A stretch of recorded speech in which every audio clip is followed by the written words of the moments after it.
आप सभी का एफडी क्लासेस में स्वागत है।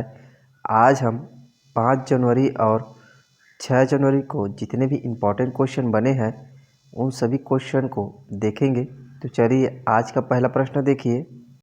और हाँ, अर्जुना करंट अफेयर के 2022 में जितने भी एडिशन निकले हैं उनसे संबंधित वीडियो अपलोड कर दिया गया है, आप उसे भी देख सकते हैं। चलिए आगे देखिए। देश की सबसे बड़ी भगवान चंद्रप्रभ की पद्मासन प्रतिमा किस नदी के तट पर स्थित है? तो इनका सही आंसर होगा शिवनाथ नदी के तट पर स्थित है। चलिए ध्यान देंगे, यह नाथिया तीर्थ दुर्ग जिला में स्थित है जो शिवनाथ नदी के तट पर है। 8वें जैन तीर्थंकर चंद्रप्रभ की प्रतीक चिन्ह चंद्रमा है। इनकी ऊंचाई 21 फीट 11 इंच है। हाल ही में भगवान चंद्रप्रभ का महामस्तक अभिषेक व कलशारोहण हुआ है। देश की सबसे बड़ी भगवान चंद्रप्रभ की पद्मासन प्रतिमा छत्तीसगढ़ में है। दुर्ग जिले के नागपुर तीर्थ में 23वें जैन तीर्थंकर पाशारोनाथ की प्रतिमा भी है। चलिए अगला प्रश्न देखिए। भारत का 26वां राष्ट्रीय युवा महोत्सव को किस राज्य में आयोजित किया जाएगा? तो इसका सही आंसर होगा कर्नाटक राज्य में 26वां राष्ट्रीय युवा महोत्सव को आयोजित किया जाएगा। ध्यान देंगे, यह 12 से 16 जनवरी 2023 तक मनाया जाएगा। युवा उत्सव स्वामी विवेकानंद की जयंती को चिन्हित करेगा जो 12 जनवरी को मनाई जाती है। प्रधानमंत्री नरेंद्र मोदी 26वें राष्ट्रीय युवा महोत्सव का उद्घाटन करेंगे। चलिए अगला प्रश्न देखिए। छत्तीसगढ़ राज्य के विधानसभा उपाध्यक्ष किसे बनाया गया है? इनका सही आंसर होगा संतराम नेताम को छत्तीसगढ़ राज्य के विधानसभा के उपाध्यक्ष बनाया गया है। चलिए ध्यान देंगे, विधायक संतराम नेताम का विधानसभा आदिवासी उपाध्यक्ष बनाया गया है। वे स्वः मनोज मंडावी की जगह लेंगे। चलिए अगला प्रश्न देखिए।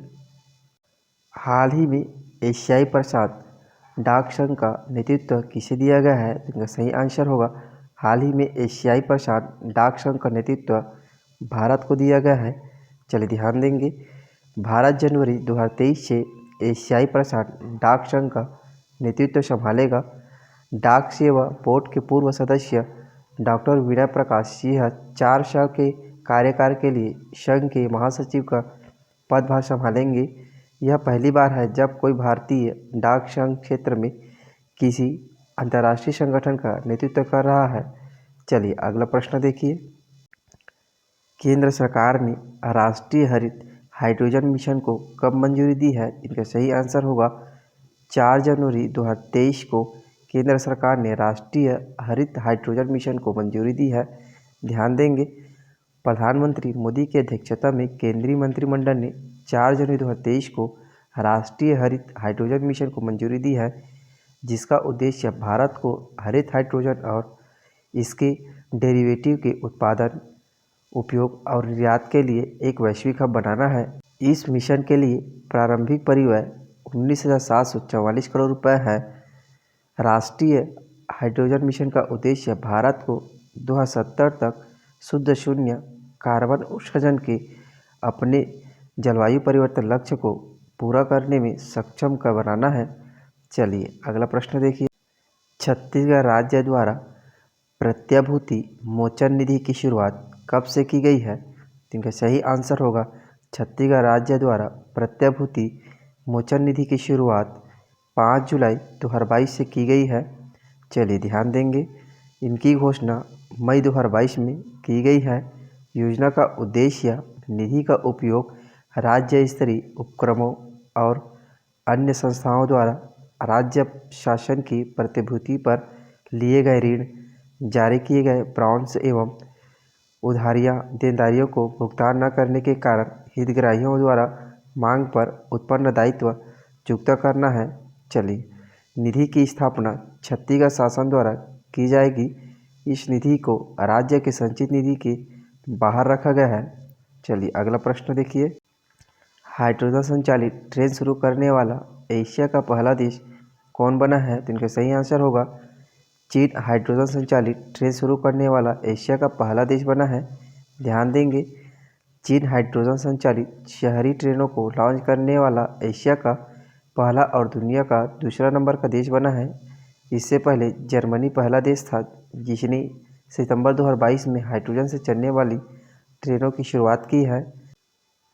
चीनी ट्रेन की अधिकतम गति 160 किलोमीटर प्रति घंटा है और यह बिना ईंधन भरे 600 किलोमीटर तक चल सकती है।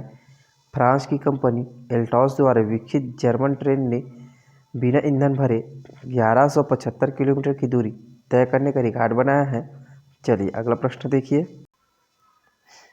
मुख्यमंत्री महतारी न्याय रथ योजना की शुरुआत किस जिला से किया गया है? इसका सही आंसर होगा मुख्यमंत्री महतारी न्याय रथ योजना की शुरुआत दुर्ग जिला से किया गया है। चलिए ध्यान देंगे, इनकी शुरुआत 28 जुलाई 2022 से दुर्ग जिले से हरेली तिहार के दिन किया गया है। इस रथ यात्रा का मुख्य उद्देश्य राज्य की महिलाओं को उनके संवैधानिक अधिकारों और कानूनों से अवगत कराना है। पहले चरण में रथ दुर्ग से शुरू होकर राज्य के 9 जिलों को कवर करेगा। इस रथ यात्रा के माध्यम से महिलाओं को मुफ्त कानूनी सहायता भी प्रदान की जाएगी। प्रत्येक महतारी न्याय रथ में 2 अधिवक्ता होंगे जो महिलाओं की शिकायतों को सुनेंगे और उनकी काउंसलिंग भी करेंगे। चलिए अगला प्रश्न देखिए। सियाचिन में तैनात होने वाली पहली महिला अधिकारी कौन बनी है? इनका सही आंसर होगा कैप्टन शिवा चौहान सियाचिन में तैनात होने वाली पहली महिला अधिकारी बनी है। ध्यान देंगे, कैप्टन शिवा चौहान दुनिया के सबसे ऊंचे युद्ध क्षेत्र सियाचिन में परिचालन के लिए तैनात होने वाली पहली महिला अधिकारी बनी है। तैनाती से पहले चौहान ने भारतीय सेना के अन्य अधिकारियों के साथ सियाचिन बैटल स्कूल में 1 महीने का कठोर प्रशिक्षण प्राप्त किया है। कैप्टन शिवा के नेतृत्व में शेपर्स की टीम को 3 महीने के लिए पोस्ट पर तैनात किया जाएगा। चलिए अगला प्रश्न देखिए। पिछले वीडियो में हमने आपसे प्रश्न पूछा था कि भारत सरकार ने अंतर्राष्ट्रीय बाजरा वर्ष किस वर्ष को घोषित किया गया है? तो इसका सही आंसर होगा 2023 को भारत सरकार ने अंतर्राष्ट्रीय बाजरा वर्ष घोषित किया गया है। चलिए अब आपके लिए आज का प्रश्न देखिए।